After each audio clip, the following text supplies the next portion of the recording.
Merhaba değerli izleyiciler. Seçim özel programları kapsamında sizlerle birlikteyiz. İzmir'deyiz. İzmir bilindiği gibi yaklaşık 4,5 milyon nüfusa sahip 3. büyük şehirden biri. Son genel seçimlerde 2018 genel seçimlerinde İzmir'de CHP'nin üstünlüğü öne çıkmıştı. 14 vekil parlamentoya göndermişti.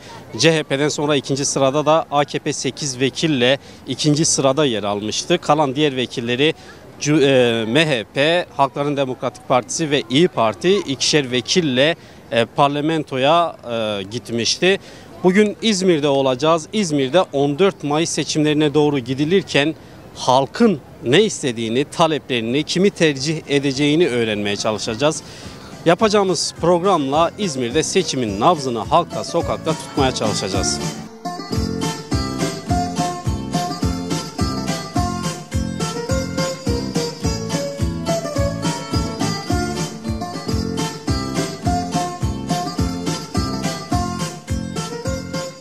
Seçimde hangi partiye oy vereceksiniz? Kaçtınız ama yakaladınız. AK Parti'ye oy vereceğiz. Neden abi? Abi çünkü biz de zeka özürlüsüyüz. HDP'ye oy veriyoruz. HDP. Neden HDP abi? Durun bir saniye. Abi biz Kürdüz. Kendi halkımızın partisine oy veriyoruz. Gerekçeniz ne? Yani ne istiyorsunuz? Beklentiniz ne bu seçimde? Şöyle bir şey. Zaten belediye olarak şeye vereceğiz. Milletvekili olarak HDP'ye vereceğiz. Sol Parti'ye vereceğiz. Yeşil Sol Parti'ye. Cumhurbaşkanı'na da Kılıçdaroğlu'na vereceğiz. Peki bu seçim sonrası ne gibi bir değişim istiyorsunuz? Ya şöyle zaten ülkenin durumunu görüyorsunuz. Yani ülke paramparça olmuş durumda. Her şey pahalılık. Her şey kötü. Yani değişim. En güzel şeyin değişim olacağını inanıyoruz yani. Seçimde hangi partiye oy vereceksiniz? Abi sonuna kadar HDP. Neden peki? Abi bizim kalbimizdir, yüreğimizdir, canımızdır, ciğerimizdir. Yani başka hangi partiye verelim ki? Ama şu anki süreçte tabii Demirtaş ne derse onu yapıyoruz. Kılıçdaroğlu'nu destekliyoruz.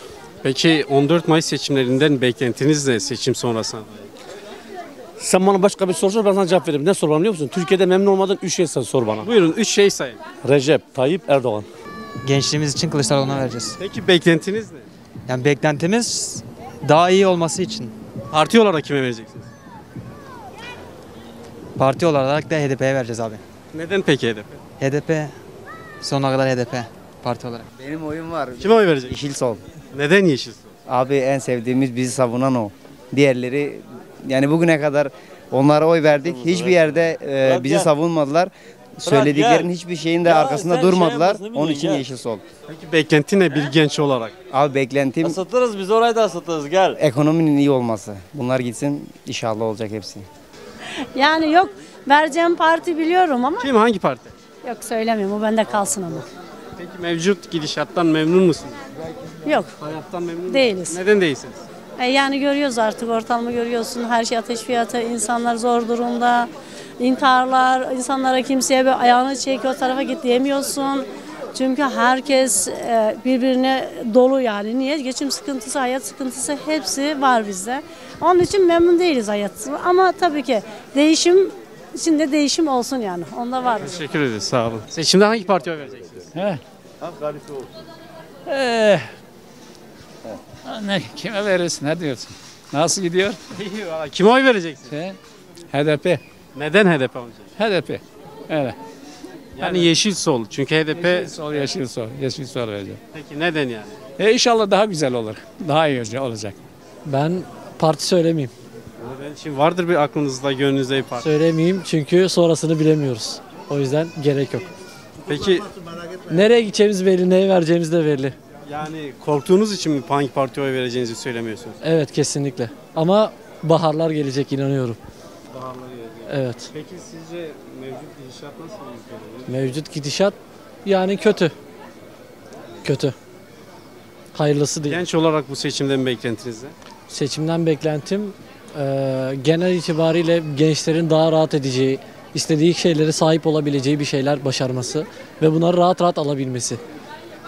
Teşekkür ederiz. Siyasilerden de gençlere yönelik sadece seçim döneminde değil genel olarak tüm zamanlarda iyi olanakların sağlanmasını istiyorum ve bekliyorum. Yeter abi şişkinlik geldi bizi bayılttılar ya. Neye yeter diyorsunuz mesela? Abi özgürlük yok. Hiçbir şey yok. Demokrasi yok, adalet yok. Geçim yok, hiçbir şey yok. Şu an ne gibi sorunlar yaşıyorsunuz mesela emekçisiniz, çalışıyorsunuz? Emekli değilim. Yok, emekçisiniz, çalışıyorsunuz. Ne gibi sorunlar yaşıyorsunuz? Yani işler yok, satamıyoruz, edemiyoruz. Gelen müşteri cebinde para yok. Yani kime sorsanız kimse memnun değil hayatından. Neden HDP? Sevdiğimiz için. Gerçi HDP seçime girmiyor, Yeşil Sol oluyor. Evet. Neden peki Yeşil Sol? Yani şöyle söyleyeyim sana, Kürtleri temsil ettiği, bizi temsil ettiği için. Buna inandığımız için. Yani seçimde hangi partiye vereceğiz?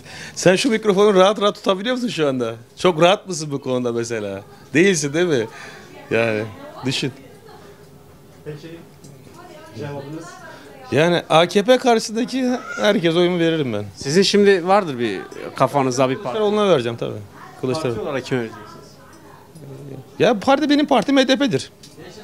Yeşil Sol.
Ben yurt dışında yaşadığım için açıkça söyleyebilirim. Tabii ki HDP. HDP ama HDP kapatılıyor, Yeşil Sol herhalde dediniz. Evet. Peki neden Yeşil? Hep ona verdim. Peki bir kadın olarak 14 Mayıs seçimlerinde mi beklentiniz ne? Yurt dışında yaşıyorsunuz ama Türkiye için biliyorsunuz. Evet. Yani daha fazla özgürlük. Gerçi İzmir'de kadınlar yeterince özgür gibi görünse de daha fazla iş imkanı maddi anlamda bitik halde. Mesela biz grup halinde çok fazla dışarı çıkardık. Artık 3 ayda bir geliyorum ama bir çay içmeye bile toplanamıyoruz. Daha özgür bir toplum, daha maddi anlamda ferah bir toplum. Tek amaç bu. Hangi partiye oy vereceksiniz? Vallahi seçimde ben HDP'ye vereceğim herhalde. HDP kapatılıyor, Yeşil Sol herhalde. Nasıl? HDP seçime girmiyor, Yeşil Sol olarak. Yeşil Sol'a vereceğim. Peki neden? Ya şöyle diyeyim size, AKP'nin karşıtı herhangi bir muhalif partiye vereceğim diyor. Öyle diyeyim. Başka yani en büyük muhalif parti kimse ona vereceğim yani öyle diyeyim. Peki seçimden beklentiniz ne? Şu an durumu nasıl görüyorsunuz? Ekonomik olarak, toplumsal olarak? Valla dostum Demirtaş diyor ki taşı koysan seçilir. Yani bence öyle durum bu yani. Taşı koysan seçilmeli yani. Bu kadar mı kötü? Yani taşı koysan seçilmeli şeye karşı yani hani mevcut iktidara karşı. Gerçekten öyle çünkü süreç yaşadıklarımız falan filan çok böyle yerli yerinde değil yani. Aynen. Yeşil Sol Parti. Neden Yeşil Sol?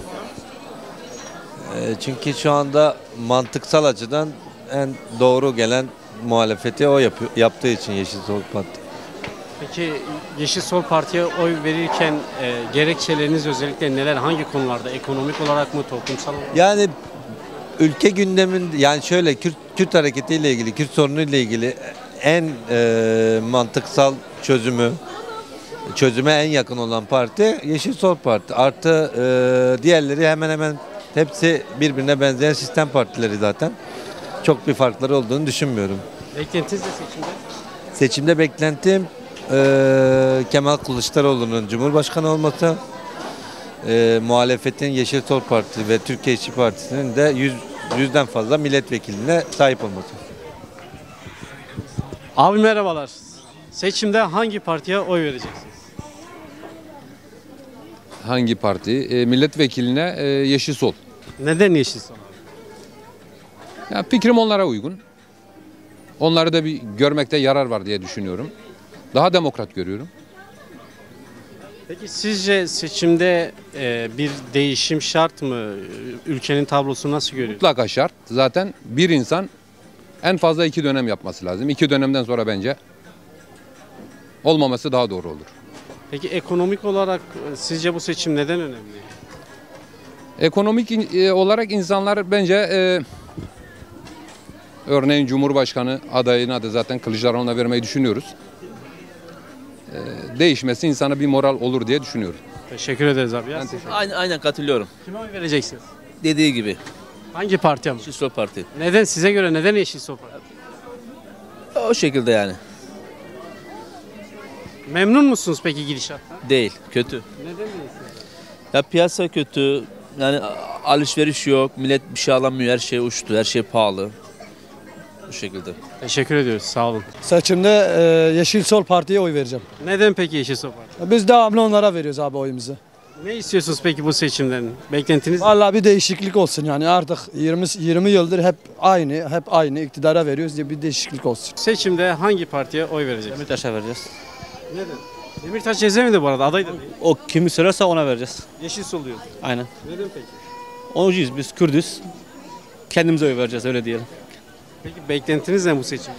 İnşallah Erdoğan gider. Kim gelirse onun yerine daha hayırlısı olur. Ben HDP'ye vereceğim, yalan mı söyleyeyim? Neden peki? Neden peki? AK Parti ortalığı pırpar etti, baksana ortalık karman çorman oldu. Ekmek kaç para farkında değil misin abi? Adamlar bayramlık almaya geliyor, bayramlık alamıyorlar ya. 500 milyon ayakkabı mı olur diyor, 700 milyon eşortman mı olur diyor. Ve bunlar yani böyle orijinal ürünler de değil yani. Tekstilden falan çıkma ürünler. Piyasa berbat oldu. Benim şahsi görüşüm ya, ben AK Parti'ye vermek istemiyorum yani. HDP'ye vereceğim, bakalım ne olursa olsun. Seçimde kime oy vereceksiniz? Selahattin Demirtaş'ın başka kime oy vereceğim? Yani anladığım kadarıyla Selahattin Demirtaş da Yeşil Sol'u destekliyor, ona vereceğim. Tabii canım, ben CHP'li değilim ama mecburiyetten CHP vereceğim, diğeri gitsin. Belki Selahattin inşallah ileride olursa o da Cumhurbaşkanı olur. Peki, tek ümidim odur. Niçin özellikle Yeşil Sol diyorsun? Ben kendimi ifade etmek için, ben Kürdüm, başka ne diyeyim? Ne bekliyorsun benden? Milliyetçi değilim ama benim kimliğim belli. Kimliğimden dolayı vereceğim. Beklentiniz ne peki bu seçimde? Hiçbir beklentim yok. İnşallah gider de her şey yoluna girer. Teşekkür ederim. Sağ olun.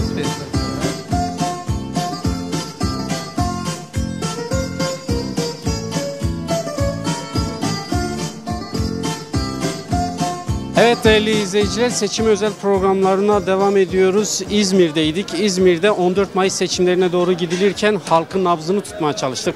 Halkın bu seçimden beklentilerini, hangi partiye oy vereceğini ve nedenlerini sizlere kısaca aktarmaya çalıştık. Seçim özel programlarımız devam ediyor. İl il, ilçe ilçe gezip halkın nabzını sizlere aktarmaya devam edeceğiz.